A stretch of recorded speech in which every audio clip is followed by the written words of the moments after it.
Se eu falar para você em cefaleia, você sabe o que eu tô falando? Nem todo mundo sabe. Agora, se eu te contar que esse é o nome dado a diferentes tipos de dor de cabeça, aí facilita, né? Aí todo mundo já sabe, porque em algum momento, quem é que não teve uma dorzinha de cabeça? Estima-se que a enxaqueca afete 15% da população mundial em algum momento da vida e outros 2% sofrem com a enxaqueca crônica, uma doença que pode interferir na qualidade de vida. Só no Brasil, mais de 30 milhões de pessoas sofrem com essa enfermidade. Por isso, para para falar sobre essas dúvidas, sobre esse assunto, nós recebemos o médico neurologista Vladimir Kumer. Boa tarde, doutor. Boa tarde. Bem-vindo. Obrigado. Falei em dor de cabeça, já associei a tratamento.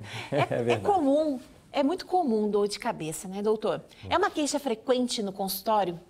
É uma queixa frequente no consultório, sim. Muitas pessoas procuram devido a esse sintoma, mas eu acredito que a maioria das pessoas leva esse sintoma ao longo da vida sem procurar o médico, né? Eu imagino que de cada um paciente que chega no consultório, eu acredito que deve ter 3 ou 4 que não vão ao consultório e vão levando as suas dores de cabeça ao longo da vida. Acabam se acostumando a esse desconforto. Essa é uma palavra muito usada, né? Eu acostumei a ter a dor de cabeça, né? Agora, doutor, quando a gente percebe, ou quando o senhor, né, pode diagnosticar que de uma dor de cabeça se tornou uma enxaqueca, algo que realmente já é um pouco mais grave?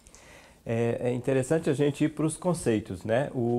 A gente parte do conceito da dor de cabeça, que é um sintoma geral, né? A dor de cabeça pode ser causada por várias condições clínicas, desde doenças mais graves até condições que não têm maior gravidade ou maior problema na saúde, né? O senhor me permita interromper, claro. Né, antes do senhor continuar esse raciocínio, porque o corpo nosso, ele é inteligente. Às vezes, a gente não quer sentir dor de cabeça, mas não reconhece como um alerta de que algo não vai bem. É interessante, a dor a gente associa sempre como um sinal de alerta, né? Um sexto, um quinto sinal vital, né, que a gente diz. Mas nem sempre é assim. Apesar do nosso corpo ser inteligente, a dor ser um sinal de alarme, às vezes ela ocorre de uma maneira não necessariamente associada a uma doença grave, né? Então a gente tem as dores que não estão associados a agravos de saúde. Então isso entra as dores como a enxaqueca, né, que é uma condição geralmente geneticamente determinada, onde há uma desregulação do sistema de dor, né, o sistema de alarme, geralmente do pescoço para cima. E isso tudo está situado numa região ali do cérebro que a gente chama ali do nervo trigêmeo, sabe? Onde toda essa informação da sensibilidade do pescoço, do ombro para cima, é agrupada ali. E uma desregulação, uma falta da sensibilização ali, alguma coisa acontece que faz com que essas pessoas que sofrem, e eu me incluo nessa categoria, tenham as dores de cabeça, né?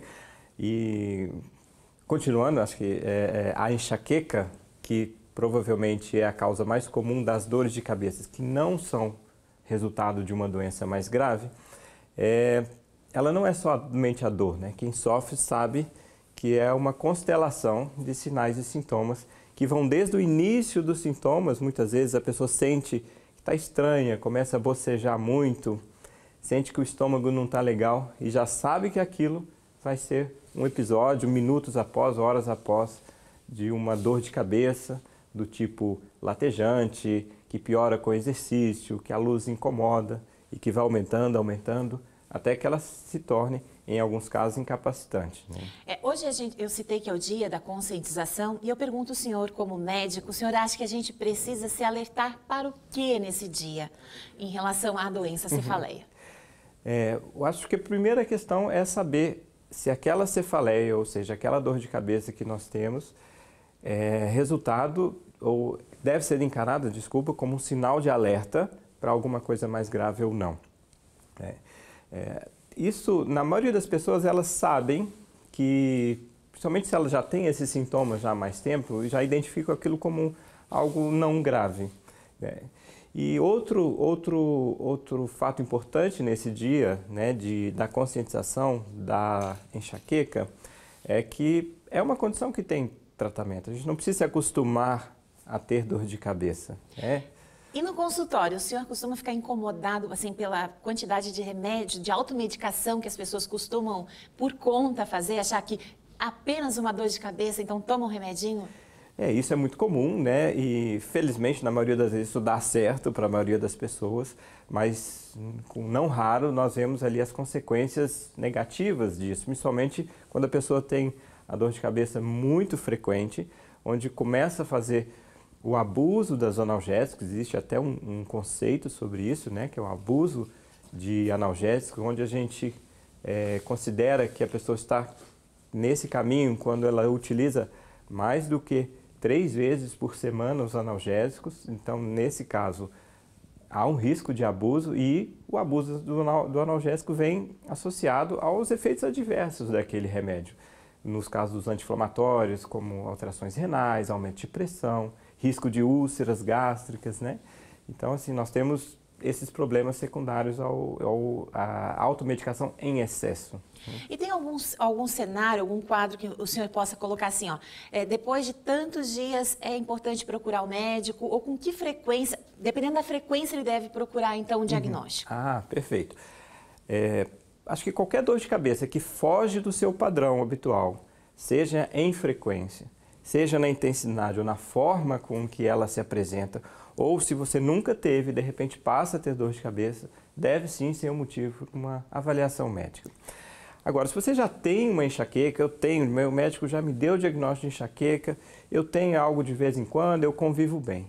Mas, se aquela enxaqueca começa a te afetar mais do que uma vez por semana, 1, 2 vezes por semana, vale a pena buscar um médico, porque tem tratamentos que permitem com que você tenha uma melhor